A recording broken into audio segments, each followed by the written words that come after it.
गणेशाय नमः। ओम नमः परमहंसास्वादितचरणकमलचिह्नमकरन्दाय भक्तजनमानस निवासाय श्रीरामचन्द्राय ध्येयं सदा परिभवग्नविभीष्ट दोहं तीर्थास्पदं शिवविरञ्चिनुतं शरण्यं भृत्यार्तिहं प्रणतपालभवाब्धिपोतं वन्दे महापुरुषते चरणारविन्दम्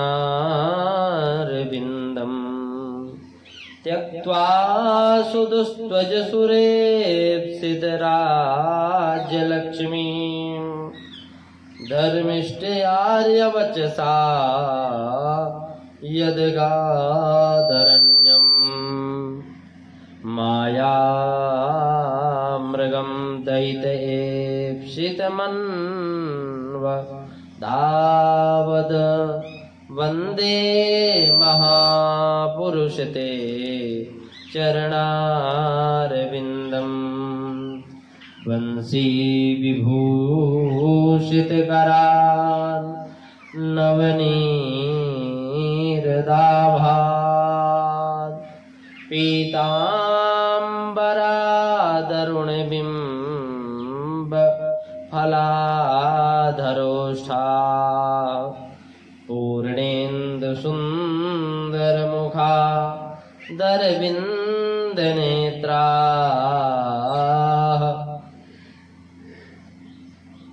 कृष्णात् परं किमपि तत्त्वमहं न जाने अतुलितबलिधामं हेमशैलावदेहम् दनुजवनिकृशानं ज्ञानिनामग्रगण्यं सकलगुणनिधानं वारणानामधीशं रघुपतिप्रियभक्तं वातजातं नमामि।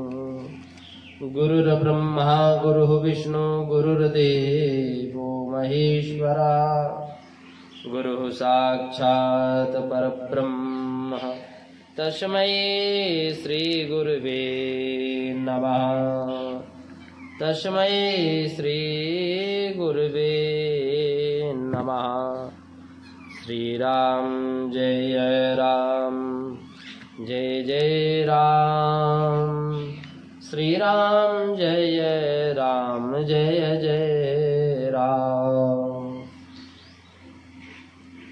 बड़े प्रेम से मिलना प्यारे दुनिया में इंसान से ना जाने किस भेष में आकर मिल जाए भगवान रे। ना जाने किस भेष में आकर मिल जाए भगवान रे। तृणानि भूमि रुदिकं वाक्चतुर्थी च सुनृता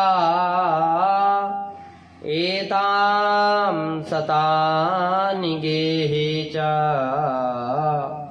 नोच्छिद्यन्ते कदाचन।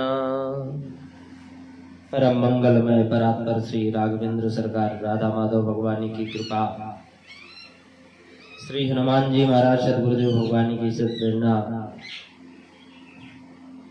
हम लोग आध्यात्मिक स्वाध्याय प्रवचन माला आज पंचम दिवस का प्रारंभ होने जा रहा है। हम उसी विषय में पुनः प्रयास करेंगे और प्रकाश डालेंगे जो पहले से पूर्व में चल रहा था कि आत्मनः प्रतिकूलानि परेषां न समाचरेत्, अतिथि देवो भव। पूर्व दिवस में हम लोग चल रहे थे कि अतिथि किसे कहते हैं। जिनके आने की तिथि निश्चित ना हो हम उसे अतिथि कहते हैं। बिना बताए आपके घर में जो आ जाए उसे हम अतिथि कहते हैं। जो सूचित करके आता है वह अतिथि नहीं होता, वह मेहमान होता है। उसके स्वागत के लिए खाने आदि के लिए हम पहले से व्यवस्था कर लेते हैं। परंतु अतिथि अचानक आने वाले को कहते हैं तो उनको भगवान मानकर उनका सम्मान करो, क्योंकि भगवान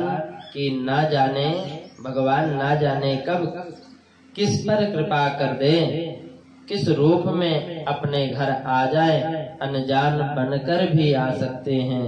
इसीलिए कहते हैं कि बड़े प्रेम से मिलना प्यारे इस दुनिया के इंसान से, और ना जाने किस भेष में आकर मिल जाएं भगवान। अतिथि सत्कार में सर्वप्रथम उसको मधुर वचन से अपने घर के अंदर बैठाओ। अच्छा, इसमें कोई पैसा नहीं लगता बैठाने में। आओ, बैठो, पियो पानी, ये तुम्हें मोल नहीं लाना। बैठने को सुंदर प्रेम से एक आसन दे दो।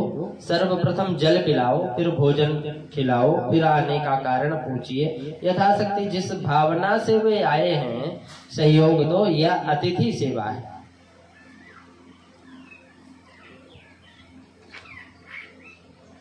सज्जनों के घर हमेशा चार चीज रहती है। त्रिणानि भूमि रुदिकम वाक् चतुर्थी चा सुनृता। मतलब आसन, भूमि रुदिकम साफ जमीन, शीतल जल और मधुर वाणी। आसन, साफ जमीन, शीतल जल, मधुर और सत्यवाणी। आचार्य देवो भव। सदगुरु ही देव हैं, आचार्य ही देव हैं। आचार्य किसे कहते हैं? जिनका आचरण अच्छा हो उन्हें आचार्य कहते हैं। जिनकी कथनी करनी समान होती है, जिनकी क्रिया, जीवन क्रिया दूसरों के लिए अनुकरणीय होती है, दूसरे के लिए सीखने के योग्य होती है, ऐसे उन्हें आचार्य कहते हैं। ऐसे जीवनी जीने वाले को हम आचार्य कहते हैं। जब नारद जी आश्रम में पहुंचे व्यास जी के, तो व्यास जी ध्यान में बैठे हुए थे। ध्यान खोला तो नारद जी ने पूछा, हे व्यास जी, मुझे आप कुछ चिंतातुर दिखाई पड़ रहे हैं। मैं इसका कारण क्या जान सकता हूँ? यदि कोई चिंता में है तो मुझे बताएं।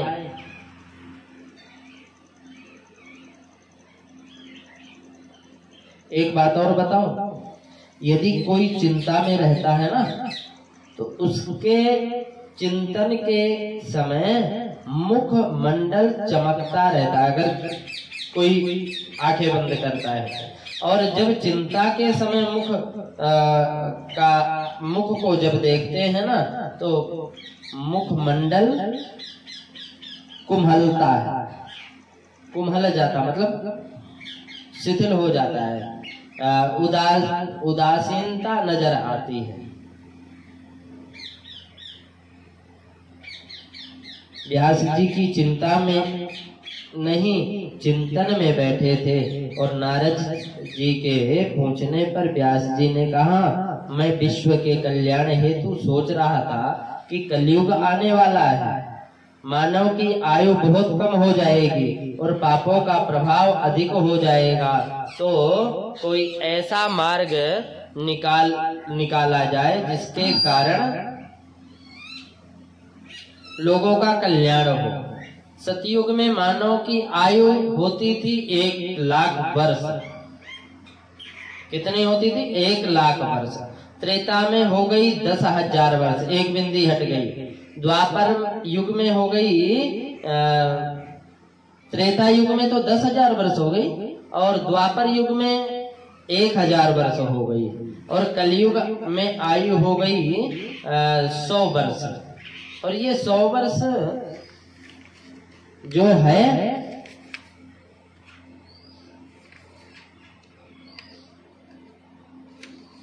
उठ जाओ, बैठ जाओ। कलयुग में ये 100 वर्ष पूरे हों या ना हो, उससे भी इस प्रकार बंटवारा हो जाएगा कि ज्यादा से ज्यादा कलयुग में, ज्यादा से ज्यादा कलयुग में उम्र बताई 100 बंदे, आधी उम्र तेरी रात रात में सोने में खो गई बंदे। ज्यादा से ज्यादा कलयुग में उम्र 100 वर्ष की बताई गई, और 100 वर्ष में 50 वर्ष आयु के 50 वर्ष में 50 वर्ष हमारे रात्रि में व्यतीत हो गए, सोने में। आधी उम्र तेरी रात रात में सोने में खो गई बंदे, और कुछ बालापन में गंवा दई, हंस खेल कूद में रो बंदे। कुछ बालापन में गंवा दी, कुछ हंस खेल कूद में और हंसने में गंवा दिए, रोने में गंवा दिए। जमा इसी स्पीकर को थोड़ी सी दूर करो, हल्का सा घुमा देना उधर। हाँ नहीं उधर, बस तोड़ो मत, बस बस। कुछ बालापन में गमा दई, हंस खेल कूद में रो बंदे। कुछ बालापन में और हंस खेल में, खेल कूद में गमा दई, रोने में गमा दिए। अब जवानी मन मस्त हुआ, जवानी में मन मस्त हुआ, दिया बीज पाप का भू बंदे। आया बुढ़ापा रोग शोक का, टूटी खटोली में सो बंदे। अब तो प्रभु का भजन करो, फिर आना हो ना हो बंदे। कोई भरोसा नहीं है। इस प्रकार सारा जीवन संसारिक धंधों में, गोरख धंधों में देखते ही देखते खत्म हो जाता है। मानव के पास बचता है तो केवल पश्चाताप, पछताने से, हाथ मलने से कुछ हासिल नहीं होता। इसलिए समय रहते जागो, भक्ति में लगो, इसी में मानव जीवन की सार्थकता है। दिवस गवाया खाय के, और रैन गमाई सोए। दिवस खाने में गमा दिया, और रमाई रैन को यानी रात्रि को हमने गमा दी सोने में। और मानव जन्म अनमोल है, 100 कौड़ी बदले जाए। यह मानव जन्म अनमोल है, इसको केवल खाने और सोने में व्यर्थ मत गमाओ। प्रेमी भक्त आत्माओं, भजन संकीर्तन आदि में अपना अधिक से अधिक समय लगाओ।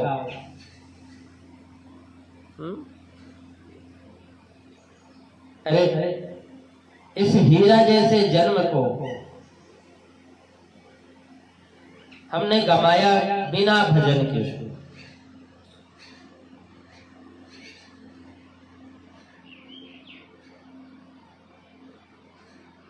इस प्रकार इस संसार में माया की चकाचौंध से मत फंसो।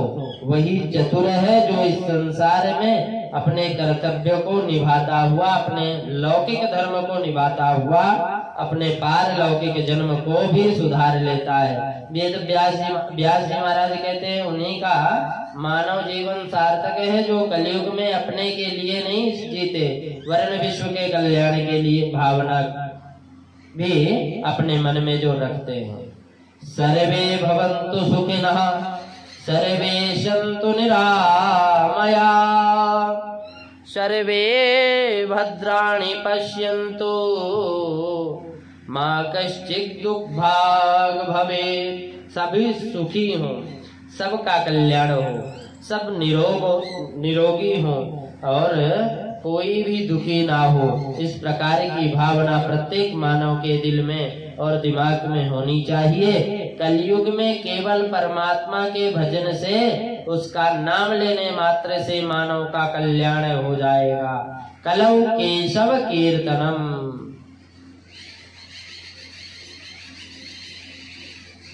गोस्वामी तुलसीदास जी महाराज भी कहते हैं कि कलयुग केवल नाम आधारा, कलयुग केवल नाम आधारा, सुमिर सुमिर नर उतराहि पारा। इस प्रकार नारद जी व्यास जी से कहते हैं, हे वेद व्यास जी महाराज, आप 4 वेद 6 शास्त्र और 18 पुराण का सार निकाल कर ऐसे ग्रंथ की रचना करो जो नाम की महिमा, श्री कृष्ण की महिमा, श्री कृष्ण भक्ति, श्री कृष्ण लीला से परिपूर्ण हो, जिसको सुनने मात्र से कलयुग में प्राणी का उद्धार हो। वेद व्यास जी ने नारद जी के कहने से समाधिस्थ होकर श्रीमद् भागवत महापुराण का उच्चारण अपने मुखारविंद से किया तथा उनके शिष्यों ने इसे लिखा। इसी प्रकार प्राणनाथ जी द्वारा उच्चरित ग्रंथ है तारतम वाणी, जिसका लेखन कार्य भी उनके शिष्य द्वारा हुआ। ये दोनों ग्रंथ समाधि अवस्था में दोनों महापुरुषों द्वारा बोले गए थे तथा उनके शिष्यों ने इन्हें लिखित रूप में देकर मानव कल्याण का मार्ग निर्दिष्ट किया। श्रीमद् भागवत महापुराण की महिमा अनंत है, अपार है, असीम है। एक बार वृंदावन के पावन धाम में यमुना तट पर कदम्ब नामक वृक्ष के नीचे एक नव युवती के जो अत्यंत सुंदर है रो रही थी। उसके गोद में 2 वृद्ध पुरुष मृत प्राय लेटे हुए थे। उनको देखकर वह नव युवती और अधिक क्रंदन कर रही है। अकस्मात देवर्षि नारद जी का उसी रास्ते से शुभ आगमन हुआ। उस युवती के रोने की आवाज नारद जी के कानों में पड़ी। जिधर से आवाज आ रही थी उसी ओर नारद जी के कदम बढ़ने लगे। क्यों? क्योंकि संत का हृदय बड़ा कोमल होता है।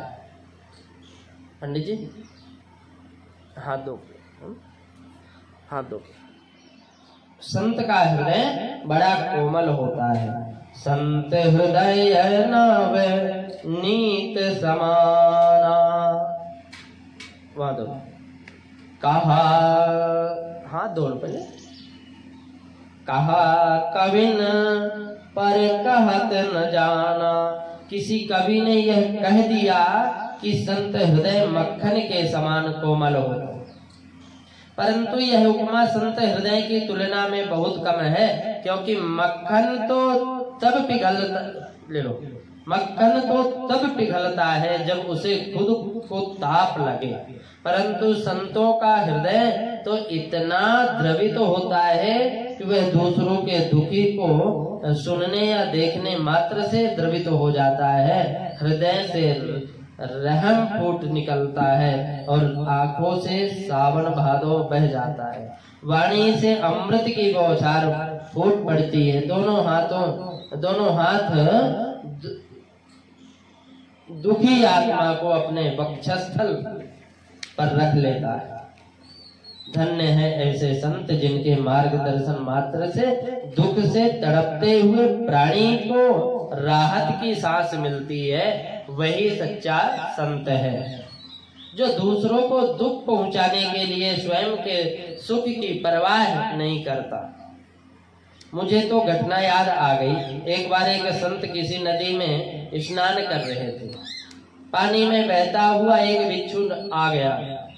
अब संत की नजर उस बिच्छू पर पड़ी। दिल में दया आ गई। सोचे कि बेचारा बिना मौत के मारा जाएगा। संत ने अंजलि में पानी सहित उस बिच्छू को पकड़ा और पकड़कर बाहर निकाल लिया। पानी तो धीरे धीरे अंजलि से निकल गया और बिच्छू की जान बच गई, लेकिन सांस आते ही वह अपने स्वभाव के कारण बिच्छू ने तुरंत संत के हथेली पर डंक मार दिया। अब जैसे ही डंक लगा, संत ने हाथ जोर से झटका, बिच्छू फिर पानी में गिर गया। यह देखकर संत ने फिर उसको निकाला। फिर डंक बिच्छू ने मार दिया। बिच्छू तो ना समझ है, बार बार डंक मार रहा है। देखिए महाराज, आपका हाथ यह अपना दुष्ट स्वभाव नहीं छोड़ेगा। लोगों की बात सुनकर संत मुस्कुराए और बोले, प्रेमी सज्जनों, यदि यह जानवर होकर भी अपने स्वभाव नहीं छोड़ सकता तो मैं संत होकर अपना स्वभाव कैसे छोड़ दूं। प्राणी मात्र की रक्षा करना मानव का कर्तव्य है। ऐसा कहकर संत ने उस बिच्छू को पानी से, जल से बाहर निकाल कर उसकी रक्षा की। नारद जी उस रोती हुई नव युवती के पास आए और रोने का कारण पूछे। युवती ने जब देवर्षि नारद को अपने सामने खड़े देखा तो प्रणाम करके बोली, हे महात्मन, मेरे अहोभाग्य है जो इस जंगल में दुख के समय आपके दर्शन हुए और मुझे परमात्मा ने असीम कृपा की है मुझ पर कि और मेरा दुख दूर करने के लिए आपको भेजा है, क्योंकि बिनु हरि कृपा मिले नहीं समता।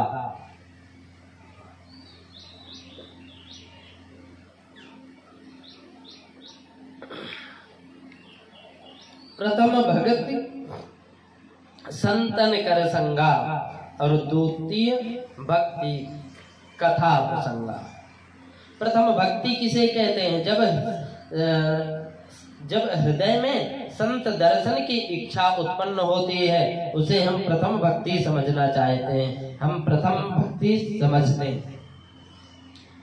यह इच्छा कब उत्पन्न होती है? जब संतों के प्रति दिल में अटूट श्रद्धा हो। यदि श्रद्धा नहीं होगी तो संत दर्शन की इच्छा उत्पन्न नहीं होगी। भक्ति करने के लिए भक्ति का प्रथम चरण है श्रद्धा। यदि हृदय रूपी बगिया में श्रद्धा रूपी बीज को बो लिया तो उसमें उसे अंकुरित करने के लिए तो संत दर्शन रूपी पानी की आवश्यकता होगी। जब आप संत दर्शन करेंगे तो श्रद्धा रूपी बीज अंकुरित होकर बाहर लहलहाने लगेगा और आंखों से जब गुरुजनों के दर्शन पाएंगे तो उनके तेज से दैदीप्यमान चेहरा आपकी आंखों में बस जाएगा और भक्ति रूप फल आपको मिल जाएगा। आपने केवल संत ही नहीं अपितु संत के रूप में परमात्मा को पा लिया।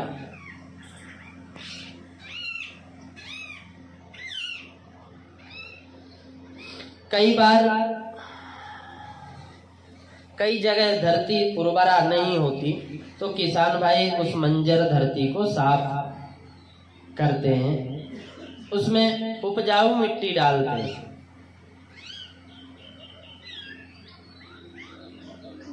फिर हल चलाते हैं तो वह बंजर भूमि भी उर्वरा हो जाती है, उपजाऊ हो जाती है। ठीक इसी प्रकार जब कई भक्त आत्माओं के दिल में प्रेम, श्रद्धा, वैराग्य आदि को जागृत करना होता है तो नारद जी ने उस युवती से कहा कि तुम कौन हो, अपना परिचय दीजिए। और ये दो वृद्ध लेटे हुए ये कौन है? वो देवी कहती है कि मेरा नाम भक्ति देवी है, भक्ति है। अहम भक्ति ख्याता इमौ में तनयौ मतौ और ज्ञान वैराग्य नामानौ काल योगेन जर्जरौ।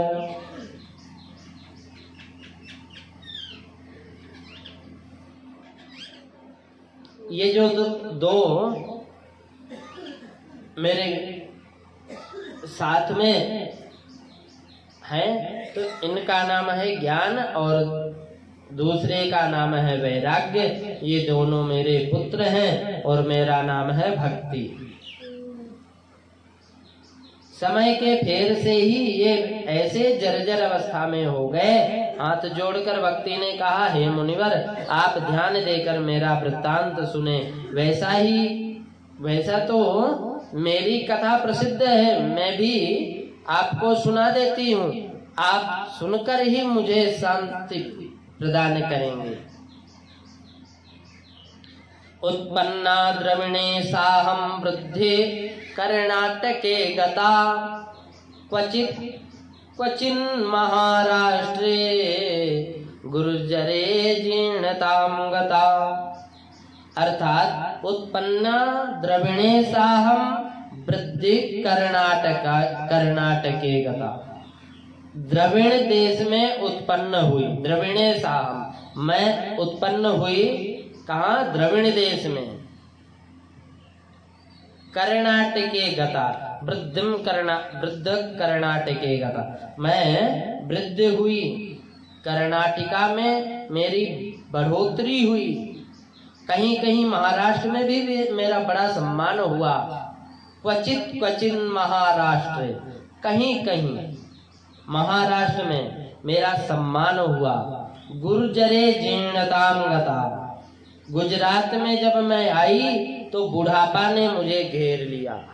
अर्थात गुजरात में जीर्ण शीर्ण हो गई, मैं निस्तेज हो गई। महाराज, ये दोनों लेटे हुए मेरे पुत्र ज्ञान और वैराग्य वृंदावन में जब हम आए तो ये दोनों पुत्र ज्ञान वैराग्य वृद्ध हो गए। और अर्थात यहाँ ज्ञान और वैराग्य की कोई कीमत नहीं है, यहाँ तो मेरा ही बोलवाला है। अर्थात भक्ति माता के, भक्ति देवी की ही बोलवाला है। यहाँ भक्ति की ही कीमत है।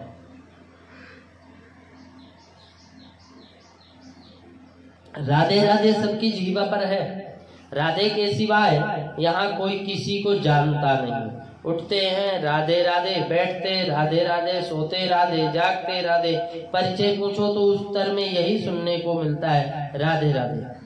मुख से राधा नाम उच्चरित होने के कारण, उच्चरित होने पर भी भक्ति उदास है। नारद जी ने उसी उदासी के कारण जानना चाहा था। तो भक्ति ने कहा कि यहाँ ज्ञान और वैराग्य नहीं है, या इसी में मैं उदास हूँ। माँ जवान है, बेटे वृद्ध हैं। नारद जी ने कहा, माता कलयुग में यही होने वाला है। माँ बाप अपने बेटे बेटियों की सेवा किया करेंगे, सास ससुर की सेवा करेंगे, बहू नहीं करेगी। सास ससुर सेवा करेंगे बहू की।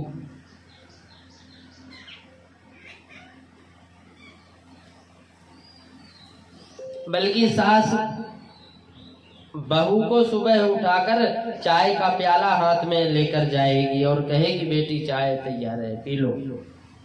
ज्ञान और वैराग्य के बिना भक्ति केवल पंगु है। शरीर कितना भी सुंदर क्यों ना हो और यदि आंख और पैर ना हो तो सब बेकार है।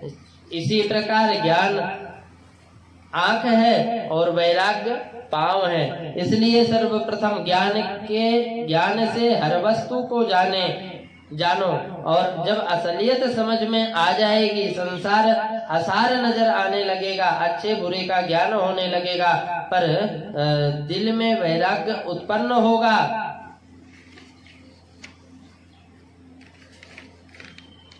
तो भक्ति का प्रादुर्भाव स्वयमेव हो जाएगा। वैराग्य का अर्थ है यह नहीं है कि घर बार छोड़कर बाहर जंगल में चले जाओ, नहीं, तुम घर में रहो, सत्कार्य करो, संत गुरुजनों की सेवा करो और अनाथों की सहायता करो। ऐसा कोई कटु वचन मत बोलो जिससे सुनकर किसी को ठेस पहुंचे। कहने का तात्पर्य है कि बुरे कामों से घृणा और अच्छे कार्यों में लगना, आत्मा को ठेस न लगे, यही वैराग्य है। इसलिए प्रेमी भक्त आत्माओं ज्ञान और वैराग्य सहित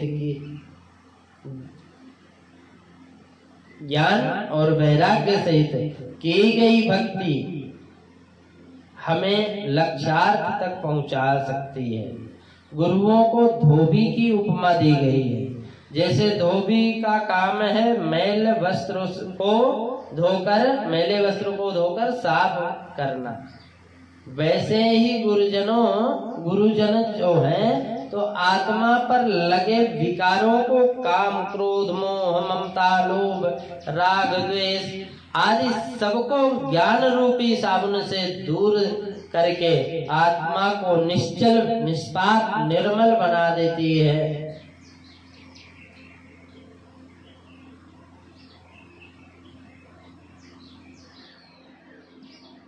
वैसे ही गुरु जन आत्मा पर लगे विकारों को धोते हैं।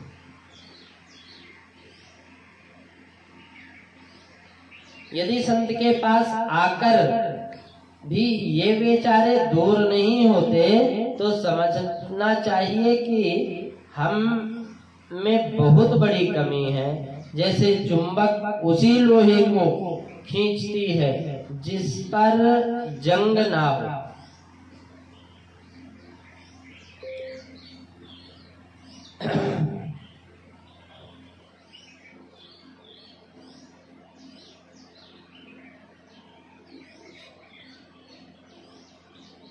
संतों से अपने अवगुणों को छुपाओगे तो घाटे में रह जाओगे। इसलिए उनके सामने अपने जीवन को एक खुली किताब की तरह आगे रख दो। सभी रोग दूर होकर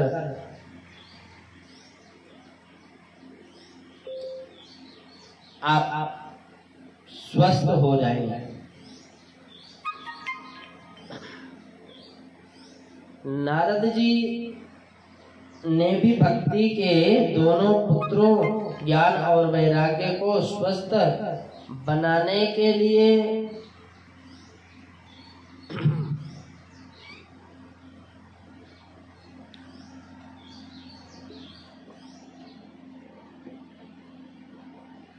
इसको चालू करो।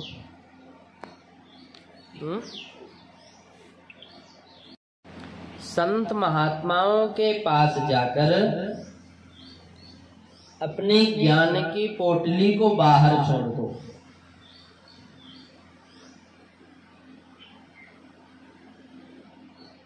तो फायदे में रहोगे।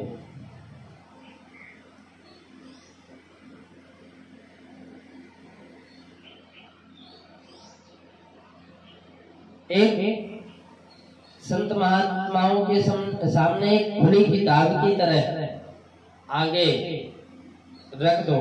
सभी रोग दूर होकर आप स्वस्थ हो जाओगे। नारद जी ने भी भक्ति के आगे दोनों पुत्र ज्ञान और वैराग्य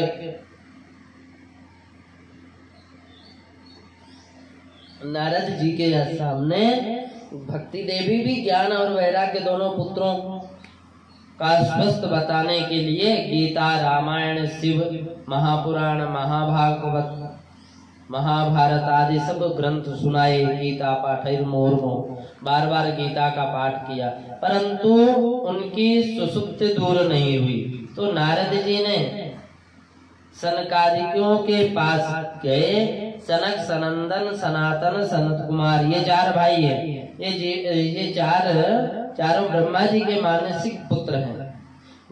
नारद जी जाकर नारद जी ने प्रणाम किया और कहा कि महाराज, कोई ऐसा उपाय बताओ जिसके ज्ञान और वैराग्य को दोनों की शक्ति मिले और भक्ति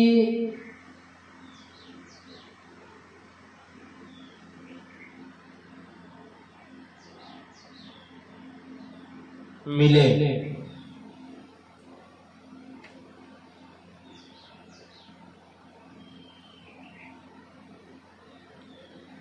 ज्ञान और वैराग्य को शक्ति मिले और भक्ति प्रसन्न हो। सनकादि ने कहा, नारद जी, उनको स्वस्थ बनाने के लिए एकमात्र उपाय है श्रीमद्भागवत महापुराण की कथा। इस कथा के सुनने से उनकी जागृत अवस्था हो जाएगी। और नारद जी ने कहा कि महाराज, आप ही उनको भागवत सुनाने की कृपा करें। सनकादि को ने प्रार्थना स्वीकार की और समय निश्चित करने को कहा। तो भागवत कथा में देवताओं और दानव, आस्तिक और नास्तिक सबको आमंत्रित किया। कहते हैं कि सबको आमंत्रित करो, क्योंकि परमात्मा के दरबार में सबका उद्धार होता है। आस्तिक को भी भगवान ने बनाया है और नास्तिक को भी भगवान ने बनाया है, इसलिए भगवान के दरबार पर जाना चाहिए।